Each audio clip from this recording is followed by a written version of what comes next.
క్షణక్షణం పోరాటం కణంకణం ప్రజాపక్షం జనసైనిక్ న్యూస్ కి స్వాగతం. ముందుగా హెడ్లైన్స్. తిరుపతిలో పెద్దిరెడ్డి ఇంటిపైన దండెత్తిన జనసైనికులు. అక్రమంగా ఆక్రమించిన మున్సిపల్ రోడ్లు, భారీ గేట్లు తొలగించాలని నిరసన.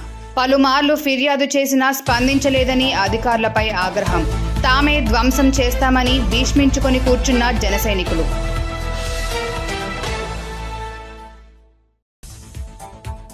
చంద్రబాబు, మనం నాయకులం. నువ్వు తప్పుడు సాంప్రదాయానికి తెరతీస్తున్నావు. ఇప్పుడు నువ్వు వేసే తప్పుడు బీజం రేపు పెద్ద చెట్టవుతుంది. అప్పుడేంటి పరిస్థితి?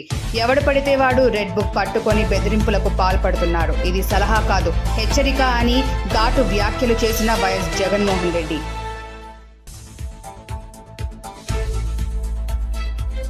ఊరూరా మీ సేవ కేంద్రాలు ఏర్పాటు. మహిళా స్వయం సహాయక సంఘాలను మంజూరు చేయనున్న ప్రభుత్వం.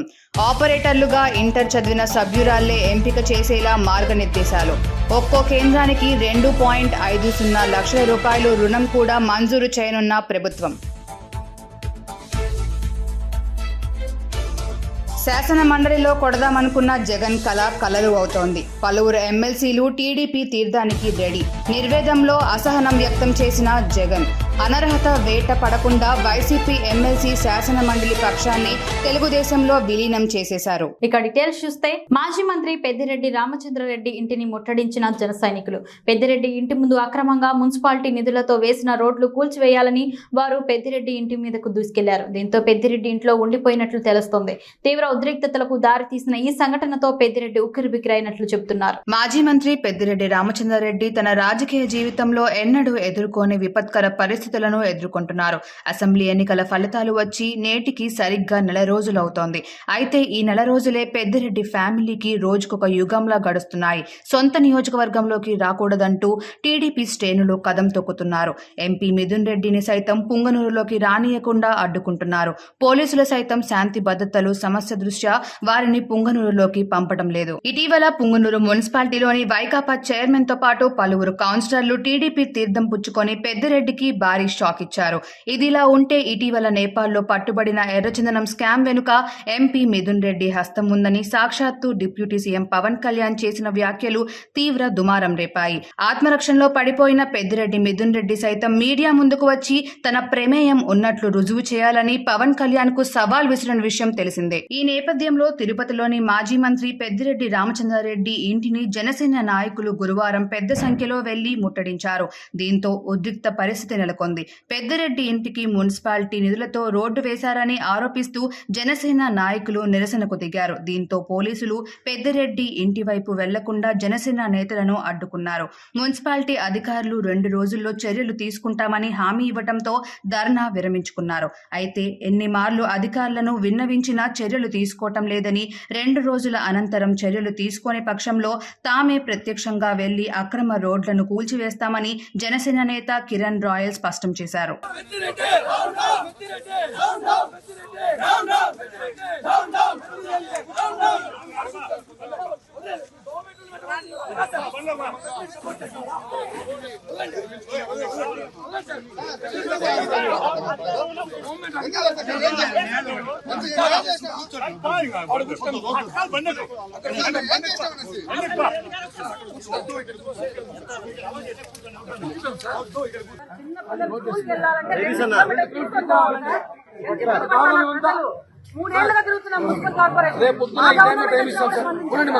రేపు 12 టైం ఇస్తాము.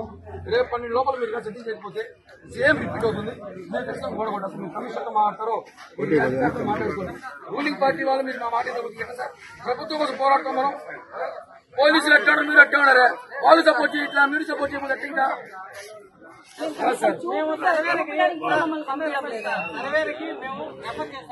ఇంజనీరింగ్ డిపార్ట్మెంట్ వాళ్ళిద్దరూ ఇన్స్పెక్షన్ చేసి మాకు రిపోర్ట్ ఒకసారి సైట్ కలిపి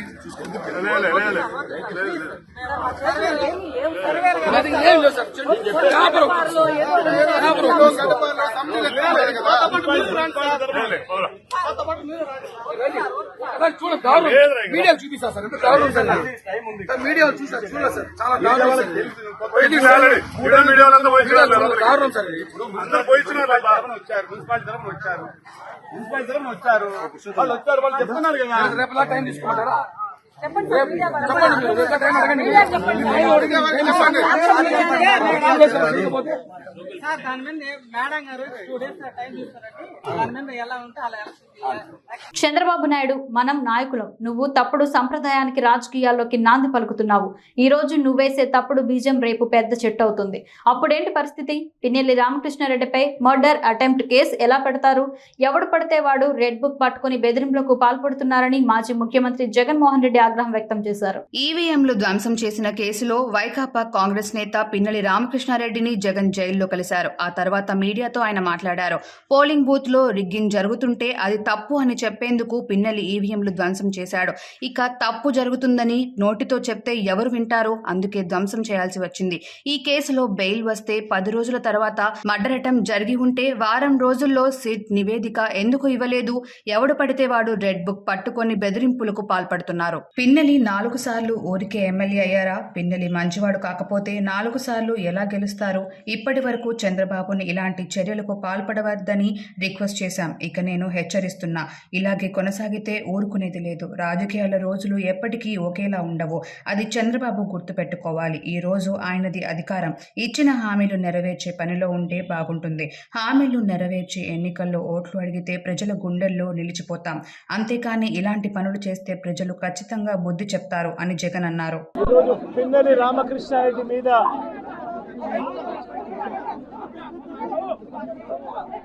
తన మీద ఏకంగా 307 అంటే అటెంప్ట్ టు మర్డర్ లాంటి కేసులు పెట్టి ఏ రకంగా అన్యాయంగా తనను జైల్లో నిర్బంధించడం జరుగుతూ ఉందో కూడా చూస్తూ ఉన్నాం. ఈరోజు రాష్ట్ర వ్యాప్తంగా కూడా ఇదే కార్యక్రమాలు జరుగుతూ ఉన్నాయి. రాష్ట్ర వ్యాప్తంగా కూడా కేవలం తెలుగుదేశం పార్టీకి, చంద్రబాబు నాయుడు గారికి ఓటు వేయలేదు అన్న ఒకే ఒక కారణంతో ఏకంగా ఆస్తులను ధ్వంసం చేస్తూ ఉన్నారు, దొంగ కేసులు పెడతా ఉన్నారు. వీళ్ళే కొడతారు, మళ్ళీ వీళ్ళే అటువైపున ఉన్న వారి మీద వాళ్ళు కొట్టారు అని చెప్పి కేసులు పెడతారు. ఇంతటి దారుణంగా ఈరోజు రాష్ట్రంలో పరిపాలన సాగిస్తూ ఉన్నారు. నేను అడుగుతా ఉన్నా, ఇదే గత 5 సంవత్సరాల కాలంలో వైఎస్ఆర్సీపీ పరిపాలనలో ఉండగా, వైఎస్ఆర్సీపీ ప్రభుత్వంలో ఉండగా అప్పుడు జగన్ ఏం చేశాడు? కులం చూడలేదు, మతం చూడలేదు, ప్రాంతం చూడలేదు, చివరికి ఏ పార్టీకి ఓటు వేశారన్నది కూడా చూడకుండా ప్రతి పథకము, ప్రతి మనిషి కూడా అర్హత అన్నది మాత్రమే ప్రామాణికంగా తీసుకుని ప్రతి ఇంటికి డోర్ డెలివరీ చేసిన ప్రభుత్వం వైఎస్ఆర్సీపీ ప్రభుత్వందైతే, జగన్మోహన్ రెడ్డి ప్రభుత్వందైతే ఈరోజు కేవలం తెలుగుదేశం పార్టీకి ఓటు వేయలేదని, కేవలం చంద్రబాబు నాయుడు గారికి ఓటు వేయలేదని, కేవలం ఓటు వేయలేదన్న ఒక్క కారణంతో ఆస్తులు ధ్వంసం చేస్తూ ఉన్నారు, మనుషులను కొడతా ఉన్నారు, కొట్టి మరి కేసులు పెడతా ఉన్నారు. ఇంతటి అన్యాయంగా రాష్ట్రాన్ని రావణ కాష్టం చేస్తూ ఉన్నారు. రాజశేఖర రెడ్డి గారి విగ్రహాలను విరగొడతా ఉన్నారు, పగలగొడతా ఉన్నారు. ఇవన్నీ ఏదైతే చేస్తూ ఉన్నారో ఇవన్నీ కూడా శిశుపాలుని పాపాల మాదిరిగా ఇవన్నీ కూడా పాపాలు పండుతాయి. ప్రజాస్వామ్యంలో ఏదైనా కూడా ప్రజలకు మంచి చేసి ప్రజల గుండెల్లో స్థానం సంపాదించుకుని ప్రజల దగ్గరికి వెళ్ళి పలాని మంచి చేశాం కాబట్టి మాకు ఓటు వేయండి అని అడిగే పరిస్థితులు ఉండాలి తప్పనిచ్చి ఈ మాదిరిగా దౌర్జన్యాలు చేసి, ఈ మాదిరిగా అన్యాయమైన కేసులు బిగించి, ఈ మాదిరిగా ఆస్తులు ధ్వంసం చేసి, ఈ మాదిరిగా ఫియర్ సైకోసిస్ క్రియేట్ చేస్తూ ఒకసారి చంద్రబాబును ఈసారి హెచ్చరిస్తున్నామని కూడా చెప్తా ఉన్నాం. ఈసారి కోరడం లేదు, హెచ్చరిస్తున్నామని కూడా చెప్తా ఉన్నాం. ఇదే మాదిరిగా జరుగుతూ పోతా ఉంటే మాత్రం ఎవరైనా కూడా ఊరుకునే కార్యక్రమం జరగదు. రియాక్షన్ అనేది ఖచ్చితంగా ఉంటుందని కూడా చంద్రబాబు నాయుడు సందర్భంగా ఖచ్చితంగా స్వాతంత్ర్య సమరయోధుడు అల్లూరి సీతారామరాజు 127వ జయంతిని ఘనంగా నిర్వహించిన క్షత్రియ సంఘం సభ్యులు. మన్యం వీరుడు అగ్గిపిడుగు అల్లూరి సీతారామరాజు 127వ జయంతికి పొంగనూరు క్షత్రియ సేవా సంఘం సభ్యులు ఘన నివాళులర్పించారు. చిత్తూరు జిల్లా పుంగనూరులో గురువారం అల్లూరి సీతారామరాజు 127వ జయంతి సందర్భంగా పుంగనూరు రాజు క్షత్రియ సేవా సంఘం ఆధ్వర్యంలో ప్రతి ఏడు నిర్వహించే విధంగా క్షత్రియ సంఘం పెద్దలు భక్తవత్సల రాజు, సీతాపతి రాజులు సమక్షంలో క్షత్రియ సేవా సంఘం సభ్యులు, రాజంపేట పార్లమెంట్ తెలుగు యువత ఉపాధ్యక్షులు సుబ్రహ్మణ్యం రాజు, గ్రామీణ బ్యాంక్ మేనేజర్ ప్రభాకర్ రాజు, చంద్రశేఖర్ రాజులు గోకుల్ సర్కిల్ వద్ద అల్లూరి సీతారామరాజు చిత్రపటానికి పూలమాలలు వేసి ఘనంగా నివాళులర్పించారు. ఈ సందర్భంగా క్షత్రియ సేవా సంఘం సభ్యులు మాట్లాడుతూ బ్రిటిషర్ల గుండెల్లోకి దూసుకుపోయిన విప్లవ బాణం అల్లూరి అని కొనియాడారు. బ్రిటిష్ సామ్రాజ్యపు పునాదులు పెకిలించేందుకు పుట్టిన విప్లవ వీరుడు, భారత స్వాతంత్ర్యం కోసం అసమాన పోరాటం చేసిన యోధుడు అల్లూరి సీతారామరాజు. సాయుధ పోరాటం ద్వారా మన్యం ప్రజల హక్కుల కోసం, భారత స్వాతంత్ర్యం కోసం పోరాడి ప్రాణాలు అర్పించిన యోధుడు, విప్లవ వీరుడు అల్లూరి సీతారామరాజు అని కీర్తించారు.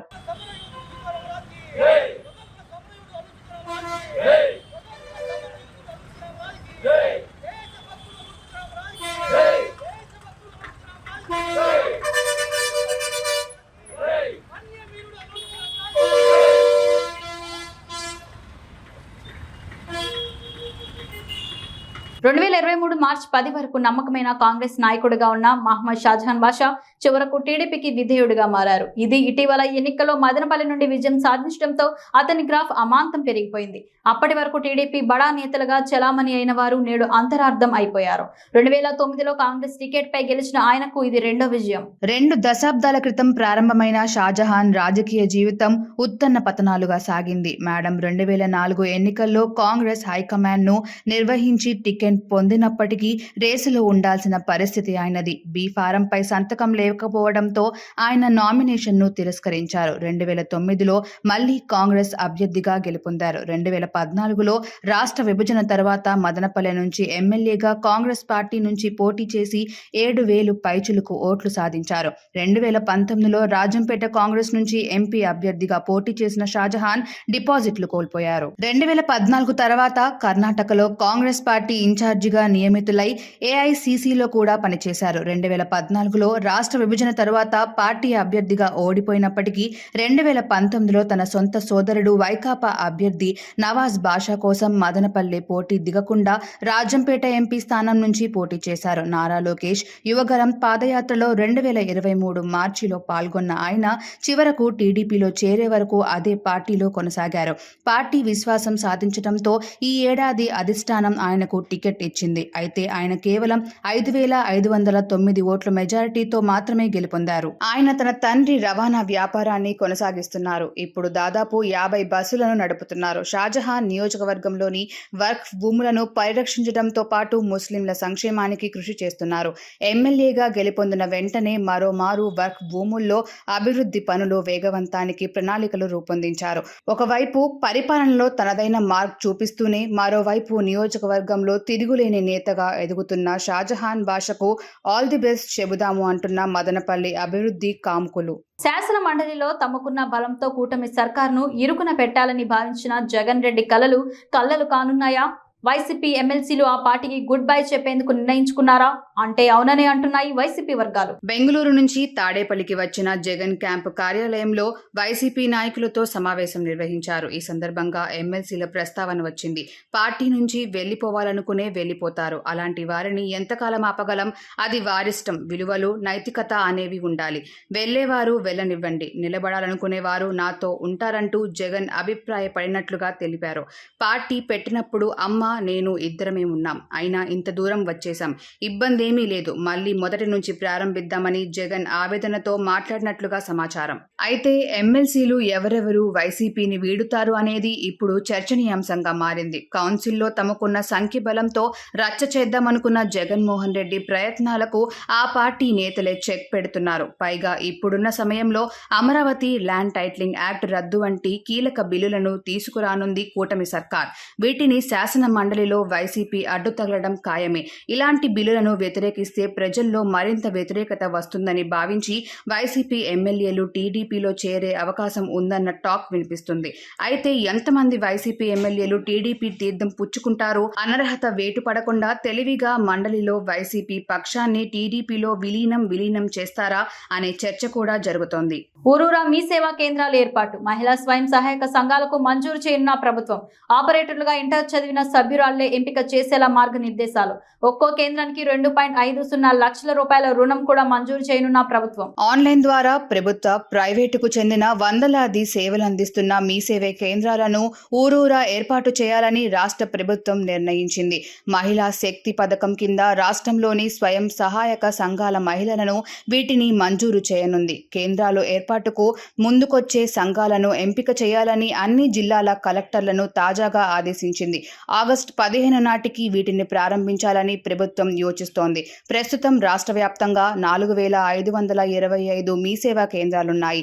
వీటిలో 3,000 వరకు నగర, పట్టణ ప్రాంతాల్లో ఉన్నాయి. రాష్ట్రంలో 12,769 గ్రామ పంచాయతీలుండగా 1,500 వరకే మీ సేవా కేంద్రాలు గ్రామాల్లో ఉన్నాయి. ధృవీకరణ పత్రాలతో పాటు ఆధార్ సేవలు, దరఖాస్తులు, చెల్లింపులు సహా 150కి పైగా ప్రభుత్వ, 600కు పైగా ప్రైవేట్ కార్యకలాపాల కోసం గ్రామీణ ప్రాంతాల ప్రజలు పట్టణాలు, నగరాల్లోకి కేంద్రాల వద్దకు వెళ్లాల్సి వస్తుంది. ఈ నేపథ్యంలో ప్రభుత్వం మహిళా శక్తి పథకం కింద మీ సేవా కేంద్రాలను అందుబాటులోకి తేవాలని నిర్ణయించింది. గ్రామైక్య సంఘాల పేరిట మహిళా శక్తి మీ సేవా కేంద్రాలను రాష్ట్ర ప్రభుత్వం మంజూరు చేస్తుంది. కేంద్రం ఏర్పాటుకు 2.50 లక్షల రూపాయల రుణాన్ని శ్రీనిధి ద్వారా పంచాయతీరాజ్, గ్రామీణాభివృద్ధి శాఖ మంజూరు చేస్తోంది. వీటితో ప్రభుత్వ అధికారుల పర్యవేక్షణలో పేరొందిన కంపెనీల నుంచి కంప్యూటర్లు, ప్రింటర్లు, జీపీఎస్, బయోమెట్రిక్ పరికరాలు, కెమెరా, ఇంటర్నెట్ కనెక్షన్ కొనుగోలు చేయాలి. కేంద్రాలు ప్రభుత్వమైన తర్వాత ఆయా సంఘాలు రుణాన్ని నెలనెలా తిరిగి చెల్లించాలి. శ్రీనిధి స్థానికంగా ఉన్న గ్రామ పంచాయతీ, ప్రభుత్వ పాఠశాల, రైతు వేదిక, అంగన్వాడీ కేంద్ర భవనాలు లేదా ఇతర ప్రభుత్వ భవనాలు, వాటి ప్రాంగణాల్లో మీ సేవా కేంద్రానికి 10 అడుగుల పొడవు, 10 అడుగుల వెడల్పుతో వసతి కల్పిస్తారు. ఆయా సంఘాల్లో ఇంటర్ ఉత్తీర్ణులైన సభ్యురాలను మీ సేవ ఆపరేటర్లుగా ఎంపిక చేస్తారు. కేంద్రం నిర్వహణ సేవలపై మీ సేవా సంస్థ ద్వారా శిక్షణ ఇస్తారు. అనంతరం ఆయా మహిళా సంఘాలతో మీ సేవా సంస్థ అవగాహన ఒప్పందం చేసుకుంటుంది. అన్నమయ్య జిల్లా తమ్మళ్లపల్లి నియోజకవర్గం మొలకల చెరువులో టీడీపీ నేత తన ఇంటి స్థలం కబ్జా చేశాడని బాధితురాలు విషం తాగి ఆత్మహత్యాయత్నం చేసింది. మొలకల చెరువులో ఓ టీడీపీ నేత తన ఇంటి స్థలం కబ్జా చేశాడని మనస్తాపంతో బాధితురాలు గురువారం ఉదయం కబ్జా జరిగిన చోటే విషం తాగి ఆత్మహత్యాయత్నానికి పాల్పడింది. వివరాలు ఇలా ఉన్నాయి. మొలకల చెరువుకు చెందిన రేణుకా తల్లి మావి పేరుతో ఉన్న ఇంటి జాగాను అదే ఊరికి చెందిన టీడీపీ నేత వారం క్రితం కబ్జా చేశాడు. అక్కడ ఇదివరకే ఉన్న షెడ్డును సైతం దౌర్జన్యంగా కూల్చేశాడు. ఈ విషయమై బాధితురాలు పోలీసులకు, రెవెన్యూ అధికారులకు ఫిర్యాదు చేసినా న్యాయం జరగలేదని గురువారం ఉదయం తన స్థలం వద్దనే బిడ్డ చూస్తుండగా విషం తాగి ఆత్మహత్యకు యత్నించింది. వార్తలు ముగించే ముందు హెడ్లైన్స్ మరోసారి. తిరుపతిలో పెద్దిరెడ్డి ఇంటిపైన దండెత్తిన జనసైనికులు. అక్రమంగా ఆక్రమించిన మున్సిపల్ రోడ్లు, భారీ గేట్లు తొలగించాలని నిరసన. పలుమార్లు ఫిర్యాదు చేసినా స్పందించలేదని అధికారులపై ఆగ్రహం. తామే ధ్వంసం చేస్తామని భీష్మించుకొని కూర్చున్న జనసైనికులు.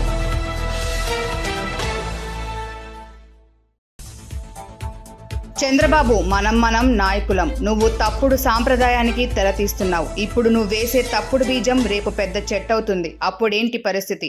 ఎవడు పడితే వాడు రెడ్ బుక్ పట్టుకొని బెదిరింపులకు పాల్పడుతున్నాడు. ఇది సలహా కాదు, హెచ్చరిక అని ఘాటు వ్యాఖ్యలు చేసిన వైఎస్ జగన్మోహన్ రెడ్డి.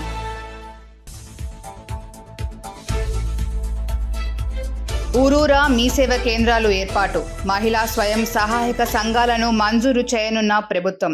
ఆపరేటర్లుగా ఇంటర్ చదివిన సభ్యురాళ్లే ఎంపిక చేసేలా మార్గనిర్దేశాలు. ఒక్కో కేంద్రానికి 2.50 లక్షల రూపాయలు రుణం కూడా మంజూరు చేయనున్న ప్రభుత్వం. శాసన మండలిలో కొడదామనుకున్న జగన్ కళ కలలు అవుతోంది. పలువురు ఎమ్మెల్సీలు టీడీపీ తీర్థానికి రెడీ. నిర్వేదంలో అసహనం వ్యక్తం చేసిన జగన్ అనర్హత వేట పడకుండా వైసీపీ ఎమ్మెల్సీ శాసన మండలి పక్షాన్ని తెలుగుదేశంలో విలీనం చేసేశారు. క్షణక్షణం పోరాటం, కనకనం ప్రజాపక్షం. జనసైనిక్ న్యూస్ ఇంతటితో సమాప్తం. తిరిగి రేపు బులెటిన్లో మళ్ళీ కలుసుకుందాం. అంతవరకు సెలవు, నమస్కారం.